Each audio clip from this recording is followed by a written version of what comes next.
Filemon Mamon. Kwento ni Christine Belen. Sugod mga kapatid, sigaw ni Filemon. Umumbok ang mga pisngi niyang kasing kulay na makopa. Nanginig ang mataba niyang braso sa pagtaas ng kamao. Ensayo ito ni Filemon para sa audisyon. Talagang napakilig niyang umarte sa dulaan. Kahit sa paglalaro, umaarte siyang tatay sa bahay-bahayan at kaaway naman sa barilan. Gustuhin man niyang maging kuya, ipagpipilitan ng mga kalaro niya. Mukhang matanda kapag mataba, mukhang bata kapag payat. Naisin man niyang maging bida, sasabihin ng mga ito sa kanya, matataba ang mga kaaway, payat ang mga bida. Tuwing Pasko lang siya, bida. Laging si Santa Claus, si Filemon sa paaralan. At ang puna ng lahat, parang puputok ang pulang damit niya.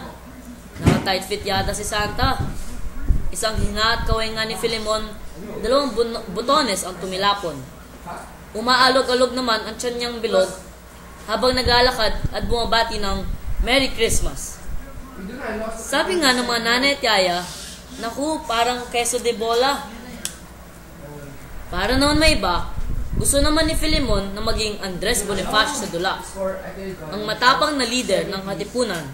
Kaya, sugan mga kapatid ang sigaw niya. Lalo na makitang nakahay na ang mesa. Parang fiesta. Nilanghap niya ang amoy ng nagmamantikang adobo at lechong paksiw. Naglaway siya sa manggang hilaw at bagoong. Umikot ang mga mata niya sa sari-saring minatamis na nalulunod sa arnibal.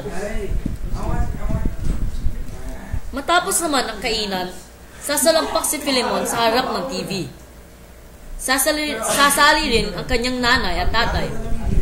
Dala nila ang maraming kukutin, popcorn, mani, cornic, chicharon, at 1 litro ng soft drink. Ganyan talaga ang lumalaking bata, sabi ng tatay ni Filemon.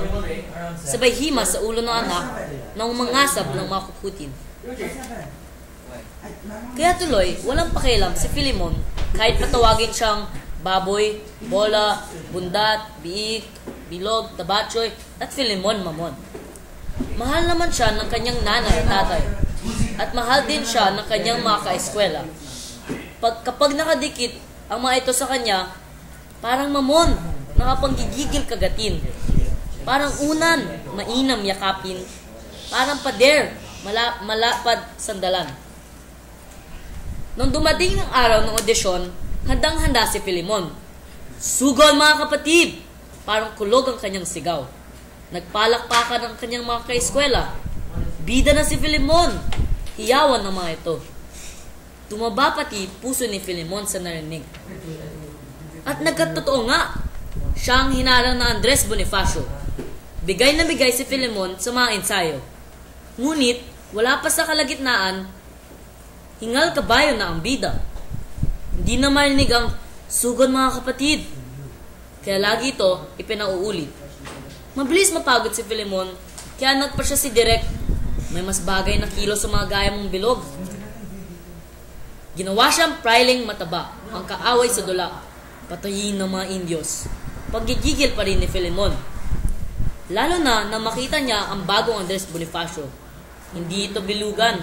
Hindi mukhang mamon ang katawan. Maliksi ito sa takbuhan at hinihingal sa sigawan. Sumugod pa uwi si Filemon. Kailangan ko bang pumayat? Kailangan ko bang maging patpat? Gusto ko maging Andres Bonifacio sa dula. Parang pinunit na sedula ang bawat hikbi ni Filemon.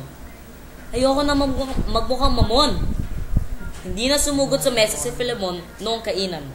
Hindi na rin siya bumangon noong hating gabi upang higupin ng kondensada o kay manginain na matirang yema na tinda ng nanay niya.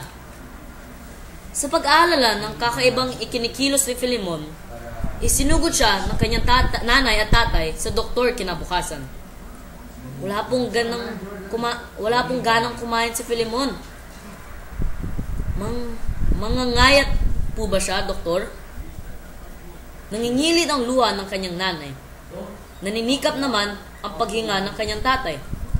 Sa tingin ni Filemon, pwede maging artista sa dula ang kanyang nanay at tatay. Maayos po anak nyo, sabi ng doktor. Ngunit kailangan bantayan ang kalusugan. Dahil mabilis pong kapitan ng sakit ang matataba, tulad po ng sakit sa puso at diabetes. Mabilis din po silang mapagod. Napatingin ng nanay at tatay ni Filemon sa kanilang bilugang mga katawan. Hinikayat sila ng doktor na maging halimbawa ng mabuting kalusugan para kay Filemon. Nabawasan ang pagnonood ng TV ni na Filemon. Naglalakad-lakad sila sa parke tuwing hapon. Nakatuwaan din nila ang paghalaman bilang libangan. Bagong putahin na rin ang inahain ni nanay. Karaniwan, may gulay at isda. Prutas na rin ang paborito nilang ngatain habang nagkwekwentuhan. Mas masigla kaysa dati si Filemon. Umimpis yata ng konti ang ating mamon, una ng direk. Sa araw ng dula, lumabas pa rin si Filemon na private at lalong ipinagbuti ang pag-aarte. Dahil sa susunod na taon, handa na siyang muli para sa audisyon.